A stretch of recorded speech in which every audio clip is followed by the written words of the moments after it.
अब हमारा अगला क्वेश्चन है 159 नंबर क्वेश्चन पढ़कर इसका सॉल्यूशन करते हैं, साथ साथ पढ़ते हैं, एक बार समझते हैं। The price of A commodity. Commodity का मतलब मैंने बोला है कि यहाँ वो क्या होता है, कोई वस्तु से ही है, कोई यहाँ पर क्या है आर्टिकल मान सकते हो आप। जो प्राइस है कॉमोडिटी का या आर्टिकल का वो इंक्रीज किया गया पहले 65% से, क्या 60% क्या हुआ, इंक्रीज हुआ है। वाट प्रतिशत must consumer reduce the consumption. अब बोल रहा है कि जब प्राइस किसी भी कमोडिटी या आर्टिकल का इंक्रीज हो गया है तो कंज्यूमर जो है, ग्राहक जो है, उसको कितना अपना कंजम्पशन में कमी करना होगा कि वही वस्तु में कमी करना होगा, मतलब वस्तु के कंजम्पशन में कमी करना होगा कि so as not to increase expenditure, के उसका जो खर्च है उसमें क्या हो, कोई भी बढ़ोतरी, कोई भी चेंज देखने को ना मिले। पहले जितना उस सामान में खरीदने में ये पैसा लगाता था उतना ही बाद में भी लगाए, कब, जब हमारा उस आर्टिकल का प्राइस बढ़ा है। तो देख लेते हैं ऐसे क्वेश्चन का जो सॉल्यूशन है। ये फॉर्मूला क्या होता है, एक्सपेंडिचर बराबर में प्राइस गुना में कंजम्पशन। ये तो फॉर्मूला होता है कि product of price and consumption बराबर क्या होता है, एक्सपेंडिचर। ठीक है, तो हमारा देख रहे हैं कि प्राइस में चेंज आ रहा है कि 60% क्या हो रहा है, बढ़ा दिया जा रहा है। तो 60% का अगर हम फ्रैक्शन वैल्यू निकालें तो 6/10 आएगा, और इसको भी काट दे तो 2 से 3 बार में, 2 से 5 बार में, तो 3/5 आएगा। अब ये जो 5 है ये आपका क्या है, ओरिजिनल प्राइस मान लीजिए, ठीक है, आर्टिकल का। और ये क्या है, ये है 65% का जो इंक्रीज वैल्यू है ये है। ठीक है, तो यहाँ से हम चलते हैं, अब डाटा तो एक ही को दिया हुआ आपको। अब यहाँ से चलते हैं कि इनिशियली क्या था और फाइनल क्या बनेगा प्राइस में जब चेंज किया जा रहा है।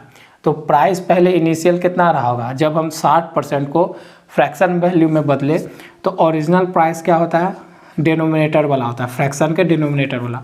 तो इसका मतलब इनिशियल प्राइस क्या होगा, उसका 5 रहा होगा, और बढ़ाने के बाद तो 60% बढ़ाएगा, मतलब कितना बढ़ा रहा है, 3, तो कितना हो गया, 8 रुपया हो गया। अब देखिए इसमें प्राइस और कंजम्पशन का प्रोडक्ट ही हमारा क्या देता है, एक्सपेंडिचर। तो देखिए एक्सपेंडिचर तो बोल रहा है कि नॉट इंक्रीज, मतलब यहाँ पर नहीं बढ़ाना, मतलब कांस्टेंट रखना। क्या रखना है, एक्सपेंडिचर को क्या रखना है, कांस्टेंट रखना है।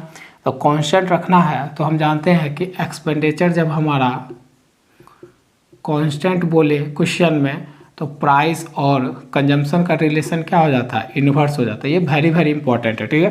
तो यहाँ से प्राइस का तो 5:8 है, तो कंजम्पशन का रेशियो क्या हो जाएगा, 8:5 हो जाएगा।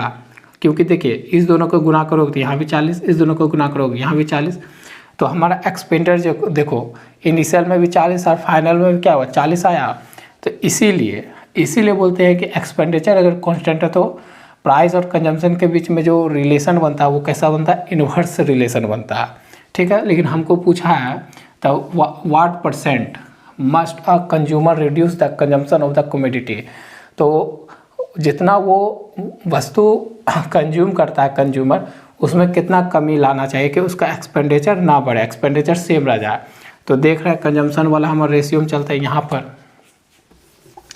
तो यहाँ पर जब हम देखते हैं तो देखते हैं कि ये इनिशियल और ये फाइनल, कंजम्पशन उसका पहले कितना था 8 और अब कितना रह गया 5।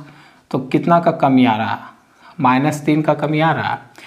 और कंपेयर किससे करते हैं, इनिशियल वाले से, तो 8 डिवाइडेड बाय इंटू 100 और परसेंट का साइन, ये हो गया प्रतिशत निकालने का तरीका। तो अब देखिए ये 3 और 100/8% -3 और 100/8% को आप भाग दोगे तो कितना आता है, 12/1/2, यही आता है ना, हाँ 12/1/2% आता है। ठीक है, इतना ही आता है। तो ये गुना करेंगे तो 36 ये गुना करेंगे तो इसको तोड़ेंगे तो ये कितना टूटता है, 12 + 1/2 इस तरह से टूटेगा। तो 3 अंदर गुना होगा तो कितना हो जाएगा 36 और 3/2% होगा। अब देखिए तो 36 और ये हमारा इम्प्रॉपर फ्रैक्शन हो गया इतना, तो इसको प्रॉपर बदलने के लिए 2 से भाग देंगे तो 1/2%। तो यहाँ भी प्लस में है तो 37 और 1/2%, और माइनस यहाँ इंडिकेट क्या कर रहा है, डिक्रीज का इंडिकेट कर रहा है। कट तो नहीं रहा नहीं कटा, समझ जाओगे वहाँ तक। इसी को और यहाँ डेसिमल में आंसर आपका डेसिमल में पूछ रहा है, तो इसको डेसिमल में बदलोगे तो 37 पॉइंट, इसको भाग दोगे तो क्या आएगा 0.5 आएगा, जो जुड़ेगा 37.5% आ जाएगा। तो हमारा यहाँ से ऑप्शन कौन हो जाएगा, ऑप्शन बी राइट हो जाएगा। तो बिना कैलकुलेटर के ये इस तरह से आप इस तरह के क्वेश्चन को सॉल्यूशन कर सकते हो। ठीक है, मैं आपको पूरा अच्छे तरीक़े से सिखाने का प्रयास कर रहा हूँ हर वीडियो में। ठीक है, चलते हैं नेक्स्ट क्वेश्चन की ओर। समझ में आया होगा, आशा करता हूँ कि आपको पूरा समझ में आया होगा। अब हमारा अगला क्वेश्चन है 160। तो 160 नंबर क्वेश्चन पढ़कर इसका सॉल्यूशन करते हैं, साथ साथ एक बार पढ़ लेते हैं। When the price of an article was reduced by 20%। क्या बोल रहा है कि एक आर्टिकल है, उसका जो कीमत है उसमें घटाया गया है 20% का कमी किया गया है। The sale increase by 80%। तो उसका जो सेल है वो कितना बढ़ गया है 80% से। ठीक है, इंक्रीज हो गया है। What was the net effect on the sale. तो ये जो ऑपरेशन, 2 ऑपरेशन हुआ है घटाने का बढ़ाने का, इससे क्या इफेक्ट पड़ा है, प्रभाव पड़ा है उसके सेल पर, मतलब टोटल इफेक्ट क्या पड़ा है वो पूछ रहा है। तो ये जो क्वेश्चन है वो एकदम सेम है आपका एक्सपेंडिचर। देख लेते हैं, हम लोग बनाते आ रहे हैं एक्सपेंडिचर बराबर में प्राइस गुना में कंजम्पशन, ये बनाते आ रहे हैं। इसी पे ये क्वेश्चन बेस्ड है, इसी फॉर्मूला पे। एक्सपेंडिचर के जगह आपको सिर्फ यहाँ पूछ रहा है नेट इफेक्ट, ठीक है, और प्राइस के जगह तो प्राइस दिया हुआ है, और कंजम्पशन के जगह आपको क्या लिख दिया है कि इट्स सेल इंक्रीजेज बाय इतना %। यहाँ पर कंजम्पशन के जगह आपको क्या दे दिया, सेल लिख दिया। ठीक है, लेकिन बात सेम है, यही फॉर्मूला आपका लगेगा। ठीक है, तो देखते हैं कि हमारा जो दो वैल्यू है, एक 20% है, तो 20% का आप फ्रैक्शन वैल्यू बताइए क्या होता है 1/5।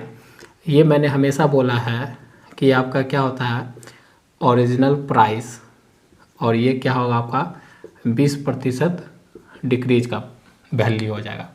एक और है 80%। 80% का भी हम फ्रैक्शन वैल्यू निकाल लेते हैं, तो कितना होगा 8/10 होगा। इसको काट देंगे तो 2 से 4 और 2 से 5 बार में, ये आपका क्या होगा, ये आपका कहलाएगा ओरिजिनल सेल, और ये क्या कहलाएगा 80% इंक्रीज का वैल्यू। ठीक, अब आते हैं क्वेश्चन पर। क्वेश्चन क्या बोल रहा है, इनिशियल और फाइनल देख लेते हैं। तो ये प्राइस में जो चेंज आ रहा है, यहाँ पर सेल में जो चेंज आ रहा है, उससे हमारा क्या बन रहा है, उससे हमारा नेट इफेक्ट पूछ रहा है। तो यहाँ पर हमारा नेट इफेक्ट ये पूछ रहा है, नेट इफेक्ट निकाल लेंगे। ठीक है, शॉर्ट में लिखा हो तो प्राइस वाला तो ये है 20%। तो ओरिजिनल प्राइस पहले क्या रहा होगा, इनिशियल शुरुआत में 5, और उसमें 20% का कमी हो रहा है, मतलब 1 का कमी हो रहा है, तो इसका मतलब 4। सेल में देखते हैं कि इतना प्रतिशत का क्या हुआ 80% बढ़ा है, तो ओरिजिनल वैल्यू क्या रहेगा, जब प्रतिशत को बदल लिए भिन्न में, तो ओरिजिनल क्या रहेगा 5, और 80% की बढ़ोतरी हुई है, मतलब 4 बढ़ा है, तो ये कितना हो जाएगा 9। ठीक है, 5 में 4 जोड़िए तो 9। अब यहाँ से देखते हैं तो ये 25 और ये 36। जो नेट इफेक्ट आया अब हमारा इनिशियल कितना था 25 था, और प्राइस को एक बार घटाने के बाद सेल को बढ़ने के बाद जो हमारा नेट इफेक्ट फाइनल बना है वो कितना बना है 36 बना है। तो आपसे पूछा है net effect on the sale, मतलब जो नेट इफेक्ट है पहले 25 था अब बढ़ के कितना हो गया 36 हो गया, तो क्या इस पर इफेक्ट पड़ा है तो देख लेते हैं। 11 का इफेक्ट पड़ा, 11 बढ़ गया है, पहले 25 था पूरा नेट इफेक्ट इस दोनों से, अब हमारा इस दोनों से क्या हो गया 36 हो गया, तो बढ़ा है ना। तो जब कंपेयर करेंगे किससे, पुराने वाले इनिशियल नेट इफेक्ट से करेंगे तो 25 और डिवाइडेड बाय गुना फ्रैक्शन को जब हम प्रतिशत में बदलेंगे तो गुना करते हैं 100 से, परसेंट का साइन लगा देते हैं। ये 25 से काट दिया इसको 4 बार में, 11 गुना 4 कितना हुआ 44%। अब प्लस क्या बता रहा है कि उसके बढ़ोतरी हो रहा है, बढ़ोतरी तो यहाँ भी दिख रहा है कि पहले 25 था अब कितना हो गया 36। तो हमारा जो नेट इफेक्ट हुआ है सेल पे वो कितना हुआ है 44% का इंक्रीज हुआ है। ठीक है, समझ में आएगा आप लोग को। तो इस क्वेश्चन का एक जो है और इससे शॉर्ट अगर करना चाहते हैं इसे क्वेश्चन का कि एक ही आर्टिकल पर जब एक ही वस्तु पर जब 2 ऑपरेशन हो तो उसको हम, अगर आपसे नेट इफेक्ट पूछा है कि आपको सिर्फ नेट इफेक्ट बताना है क्या होगा एक बार बढ़ाने पर या घटाने पर, तो इसका हम निकाल सकते हैं एक फार्मूला। ये तो हो गया पहले वाला तरीका से हम किए। एक और फार्मूला हो सकता है कि यहाँ हम क्या कर सकते हैं नेट इफेक्टिव प्रतिशत से इसका वैल्यू निकाल सकते हैं। वो फार्मूला क्या होता है a प्लस बी प्लस ए गुना में b डिवाइडेड बाय 100 और प्रतिशत का साइन। ये भी फार्मूला होता है जब एक ही वस्तु पे एक बार बढ़ाने का घटाने का या दोनों बार बढ़ाने का या दोनों बार घटाने का या एक बार घटाने का एक बार बढ़ाने का ऑपरेशन होता है, तो आप उससे अगर डायरेक्ट चाहते हो तो नेट इफेक्ट आप निकाल सकते हो।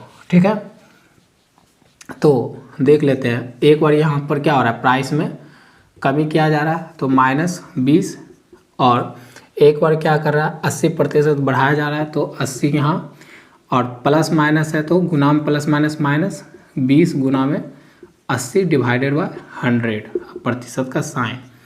तो यहाँ पर क्या हो जाएगा ये हो जाएगा 60 और माइनस ये 0 से ये 0 खत्म, ये 0 से ये 0 खत्म, तो बता के ना 16 या प्रतिशत।